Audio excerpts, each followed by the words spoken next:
Hello and welcome to Ula Tea Leaf Readings. My name is Lenor and tonight I'm going to be reading your tea leaves. This is a horoscope for Capricorn. If Capricorn is your solar, lunar, ascendant / rising sign, then this is a message for you. Okay, let's get started. And so our card tonight is the High Priestess. Always welcome energy. Okay, let's see. What do these tea leaves have to say tonight?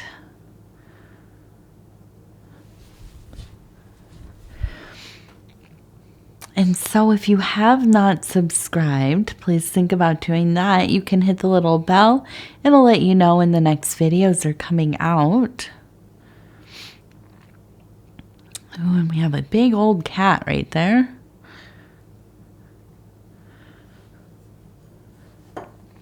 This is an interesting image. Let me just kind of turn this so I can look, and then we're going to come back. Oh, and it looks like some kind of, a high priestess or a shaman or some kind of person of medicine, maybe. We'll see. We'll come back. I want to look at the cat first. So we have the cat right here. Okay, and it almost does have the Taurus symbol there. And then we have the legs, the tail. And as we look over here, it looks like it's kind of an amplification of the face. And you can see kind of a not very nice looking cat. But I do think that this is less about being ornery or mean or some kind of little cat demon, and more about self-preservation.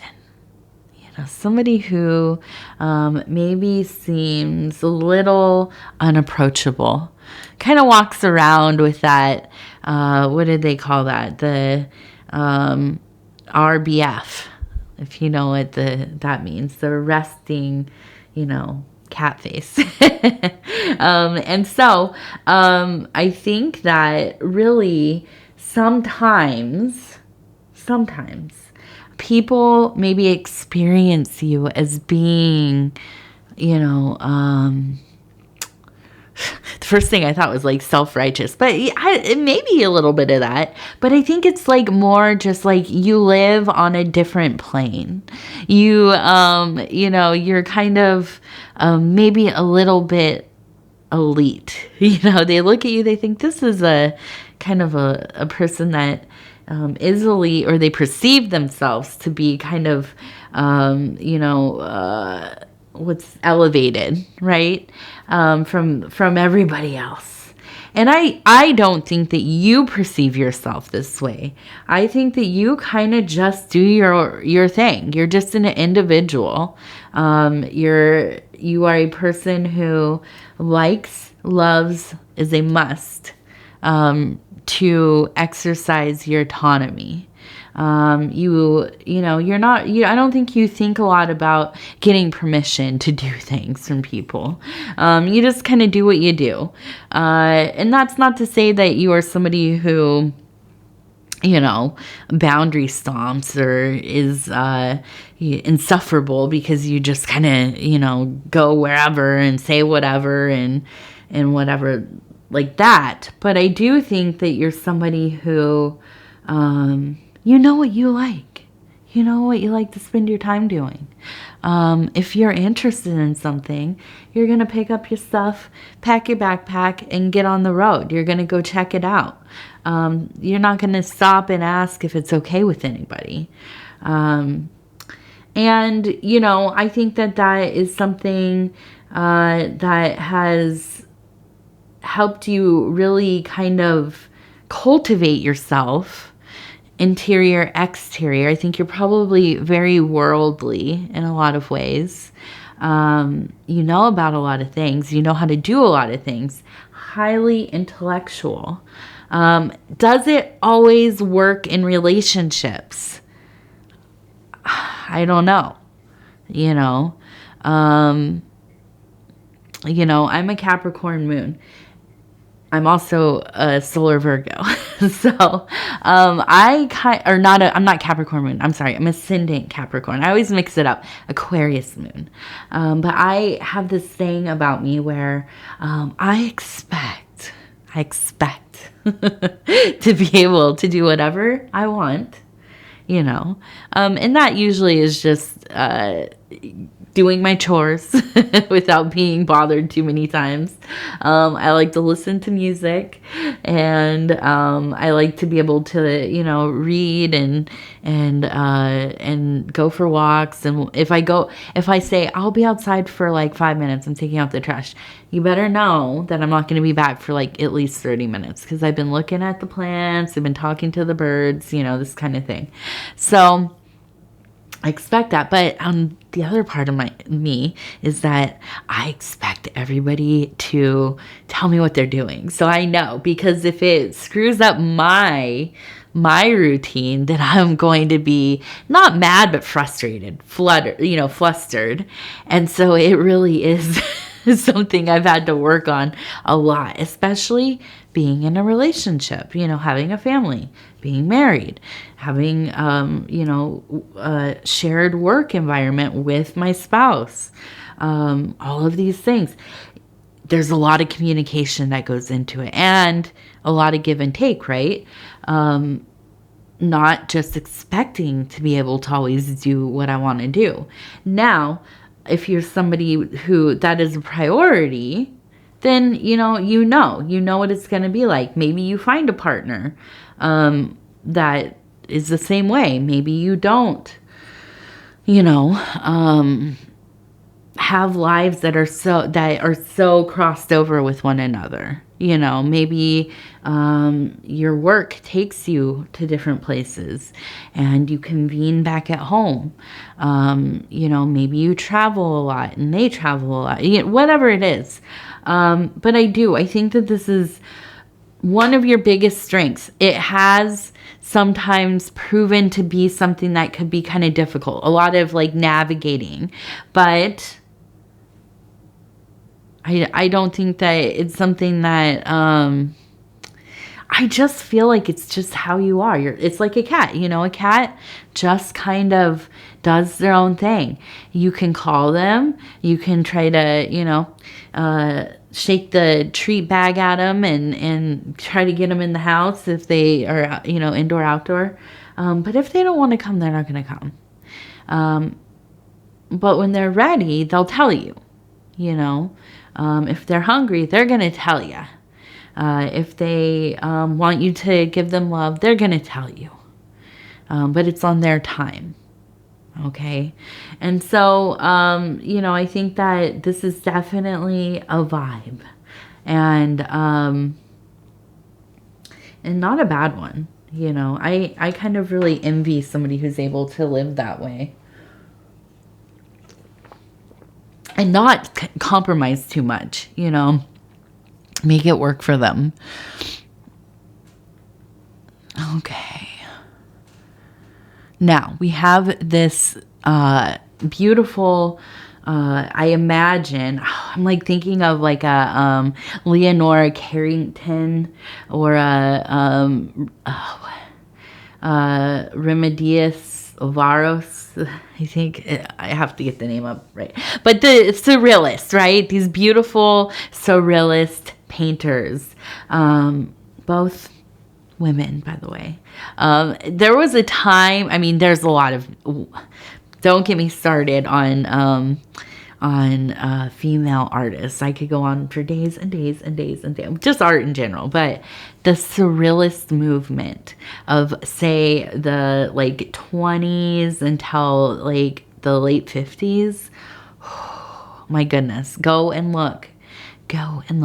Carrington, Varos, and Varos is another one. Varos. So anyways, beautiful, just kind of dreamy, otherworldly, maybe wearing, some kind of, I imagine like layers of skins or some kind of plant material woven together into a large jacket, some kind of like pointed, a pointed hat or ceremonial mask of some kind, something so beautiful, and somebody who walks between the places. Somebody who lives in what we call the Borderlands. And I became familiar with this term through Castaneda. And this is the place that is somewhere between life, the waking world, your waking life, the mundane world, the material world, and the dream world, the astral, death. Right? The place where things kind of get a little more loose. There's a lot less, form to things, if you can imagine. A lot more dreamy, a lot more kind of wispy, and the meaning of things is so much more abstracted and shape-shifting, and so walking between these places, this is left to very few people. You have to be initiated in some way. Some, I think, are born into it through lineage. Some people come to it through things like near-death experiences, through trauma, disassociative kinds of disorders or reactions, coping mechanisms. Some people find it through plant medicine, and so on, right? Through ceremony, ritual, the occult, religion, spirituality. They fall down a hole. I don't know. Something. Something gets them going on this path, okay? And so it is the path of, the spiritual worker, the medicine person, the witch doctor, the witch, the magician, the, whatever title you'd like to apply to it, whatever your chosen jargon is. And so, is this you? Are you this person? We have the high priestess. We have, and this to me looks also very much like it is based more into the spirit, the wilderness deity, or kind of a wilderness spirit. And you can see that kind of from the deer head here. Okay, and so this is a place where I wonder, is it you? And I feel like maybe it is, and is this activated in you? Is this the way that you live your life? Are you devoted to this path? Or is this something that lives within you?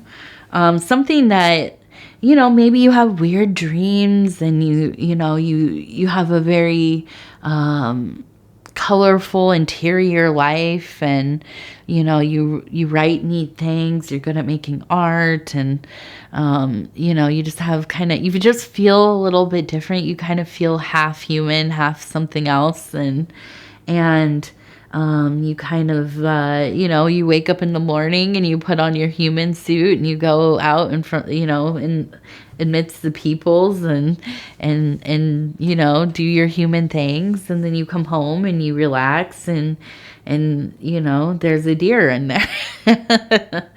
you become the forest god, the ancient forest god that you were always meant to be when you can get home and there's no prying eyes.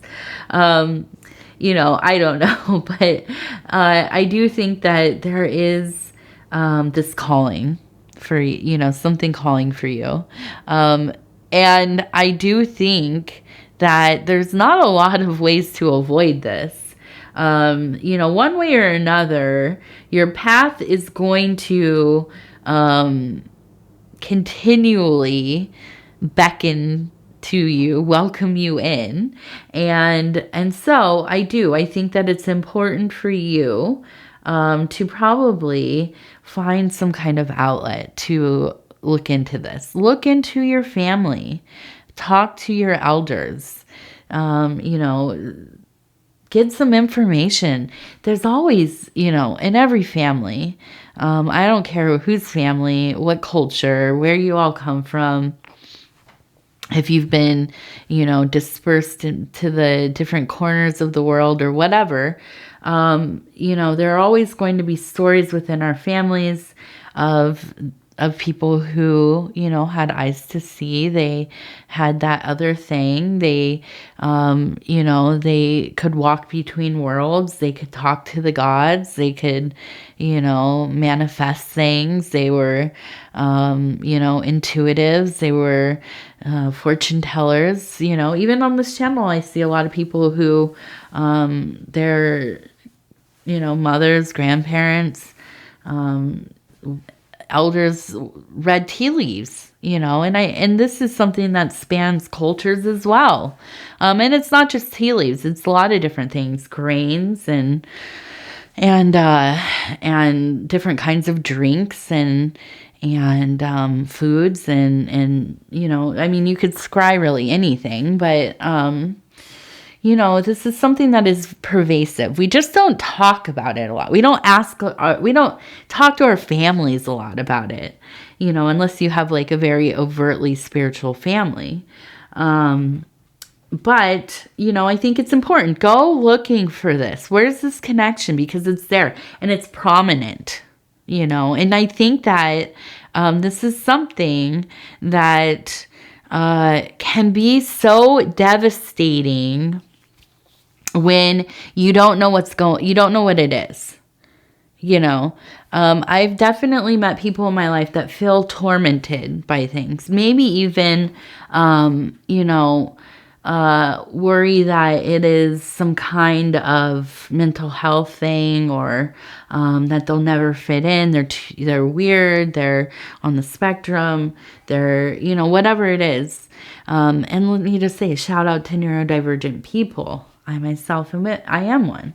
And, I think I fully believe, and not that it's any better or worse than anything else, but I fully believe there are a lot of people out there that have just experienced the world differently, see the patterns, feel things differently. It's something that is just so much, it's hard to understand when we don't have the language. It's hard to understand when we don't understand what we're feeling, the impressions, the sensations, and it doesn't match the kind of pop spirituality that there is. This follow your bliss, the meditation, let go of all of your stress and, breathe it out. And these are all good things, of course, but, some of the stuff is really, it can be very dark. It can be, almost like if it comes on so strong, it's so oppressive feeling that it's like drowning in it. And you don't know what it is. What is this? Is this anxiety? Am I having like psychosis? And maybe you are, I'm not a doctor. I don't know for sure. I can't tell you one way or another. If you do feel like that, you feel like you're having some kind of acute mental health thing. Of course, I always, and if you watch my readings, I am a big component of therapy, going to and being evaluated, having support systems. If you have the ability, if the privilege of being able to afford these things and insurance and whatever, it should go hand in hand with the spiritual work. Okay. I really do believe that. I think the mental health aspect, super important. Okay. But I think that so often it's hard to know what's going on. We just don't know, you know. It can be very jarring, okay? But I think that there's something here. I think that you already know a lot about it, I think go to your family. I also see that we have a J, and I keep looking at this J, and I feel like there's a J name, a person with a J in their name that's important to the story. Maybe a family, maybe this is the family member that will come up. I don't know. But I feel like there's somebody who is really close to you.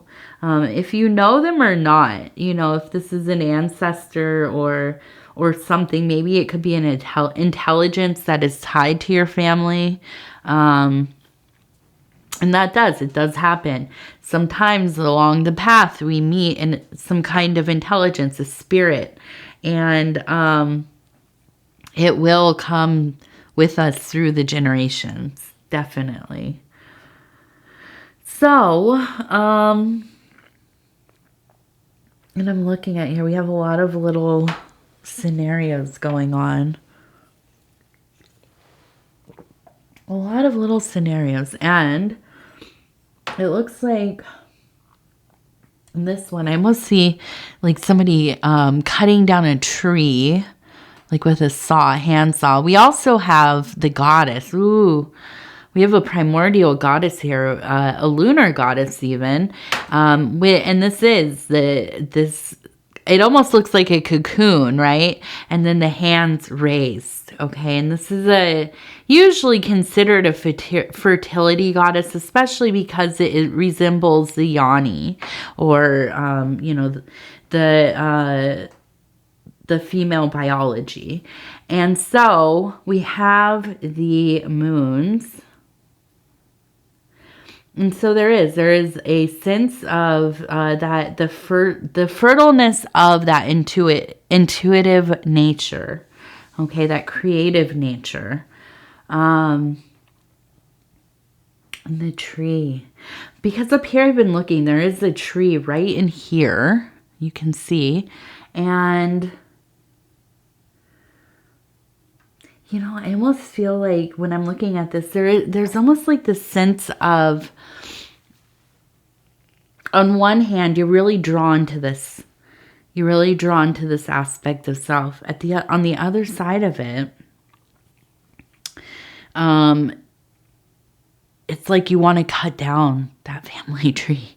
You want to cut down that connection and abandon it for the new era. It's like it's something that you feel like you didn't want to inherit this.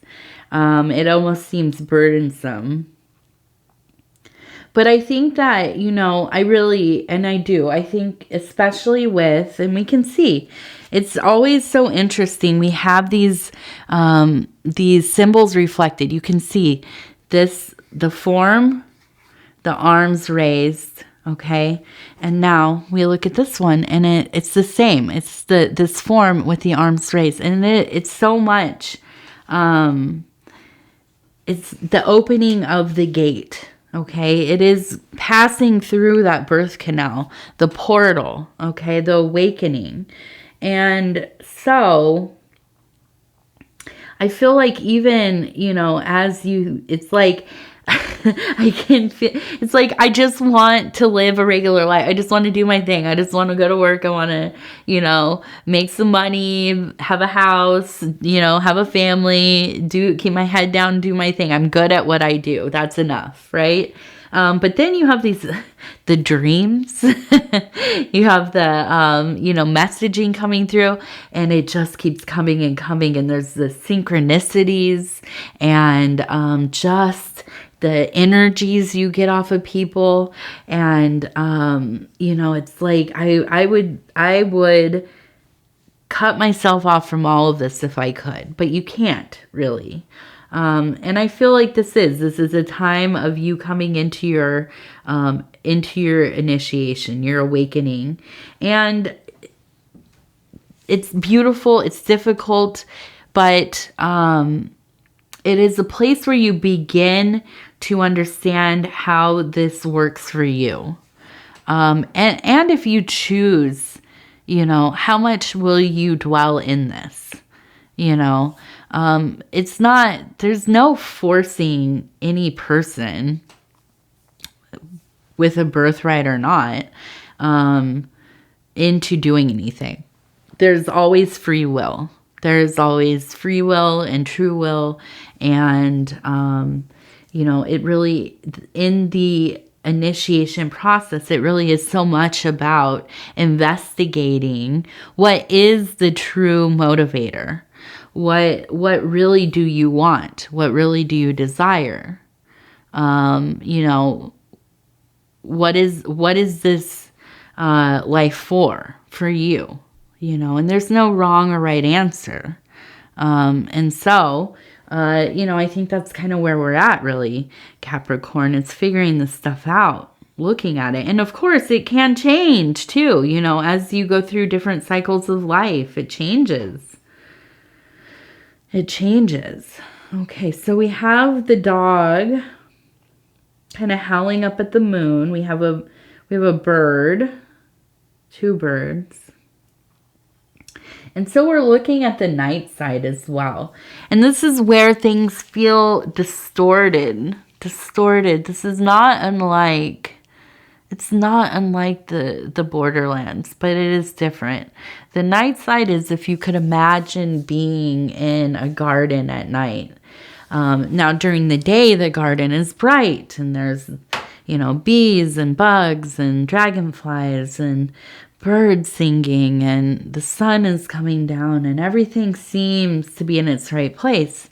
Well, in the middle of the night, the garden seems a lot more nefarious. It's a lot darker. The forms of things take on new depths, and they look different in their shadows. And you know, we have completely different things going on, nocturnal beings and different sounds, and everything feels a little bit more kind of dewy and a little more quiet, and it can be quite an eerie feeling. And so when we come into this place in our work, in those night places, it really is kind of a situation of dwelling in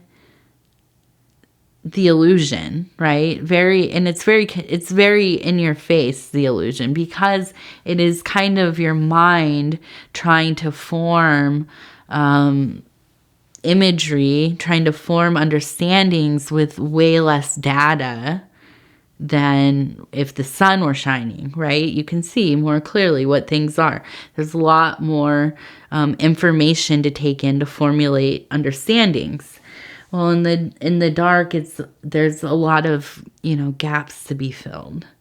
But this is where we work on our trust of self, our intuition, our other senses. Okay, we start to really kind of be able to feel things in a different way. And we have to, right? We rely more on those instinctive drives. And so, you know, I think that you kind of are in this place, or you will be visiting this place. And this compounded with these other things, this kind of, you know, self-reflection, this kind of excavation of self-mythology and of identity and so on. You know, this can be a really potent time for you, you know, and I think that the important thing here too is to balance it all out with your routines, checking in with yourself, checking in with your support people, doing things that are kind of the opposite, fun, leisurely, you know. You can't be this all the time. You know, you will succumb to it. Okay, so you have to balance it. Intentional movement, eating well, well for you, whatever that looks like. Getting restful sleep, not just passing out, not just having little cat naps here and there, but really getting some deep and restful restorative sleep, okay? Drinking lots of fluids, staying hydrated, that's so important. And getting, the vitamins and things that you need, especially, in the Northern Hemisphere, way less light right now. Long nights, not getting enough vitamin D, and so on. And if you are in the Southern Hemisphere, you're probably expending a lot of calories and nutrients and things because it's so hot. You're probably outside more. You're probably sweating a lot more and things. So make sure you're taking care of yourself, not abandoning those things for these spiritual pursuits. It all must be balanced, right? The higher and the lower. Okay. All right. Let's see. We have the Cincy Child Affirmation cards. And I'm going to go ahead and I'm going to flip through. I'm going to turn this one over. And it says, I honor the space where I am and all the steps that got me here. And there we go. Sometimes it's stuff we just don't get. Why does this come up? 10, 15 years ago, I would have never thought I'd be reading tea leaves and doing this kind of stuff. Not that I knew about it and, had been around it some, but I didn't really believe in myself. I didn't even know that would be something that made sense for me on a deep level. But it does. It's amazing how life just kind of manifests, and the path. All of it is so important to where you're going. If it feels like they are missteps, you're failing, you don't know what the heck you're doing, there's pain, there's grief, there's, torment, and you lament it. Not to be like super cheesy and cliche, but it's like it all, you have to have been where you were to get to where you are and to get to where you're going. So, we have to learn to forgive ourselves more than anything, and not be prideful, humble ourselves, make amends where we should. Say you're sorry as soon as you can. Don't hold it in. Do not be prideful. Do not say, I'm waiting till they say it first. Say you're sorry. Don't carry that with you. Admit when you're wrong. That is so important. These are the biggest things that will weigh us down in life. Carrying those resentments, the inflexibility to see where you maybe, did the wrong thing, said the wrong thing, whatever, even if it was equal and they did as much wrong as you did, letting some of that stuff go and apologizing and all of that. It really helps. It doesn't mean you have to hang around with them. You don't have to be close with them. But not having that lasting conflict, getting it off your heart, it changes everything. All right, Capricorn, this has been a long one, so I'm going to let you go, and I'm going to say thank you so much for spending this time with me. If you would be so kind as to like the video, it really does help the channel so much. And if you have not subscribed, please think about doing that. You can hit the little bell. It'll let you know when the next videos are coming out. And it is free to subscribe. Other than that, if you want to leave a comment, please do. It means so much to me to read the, your testimonials, your input, how you're feeling, what's going on with you. How these readings resonate with you, or if they don't, all of those interactions, they are kind of the lifeblood of this thing. And I I feel so blessed being able to get to know some of you and as many of you as I can. And so, yes, don't be shy. Leave a comment. All right. Thank you. Thank you. Thank you. We'll talk again real soon, Capricorn.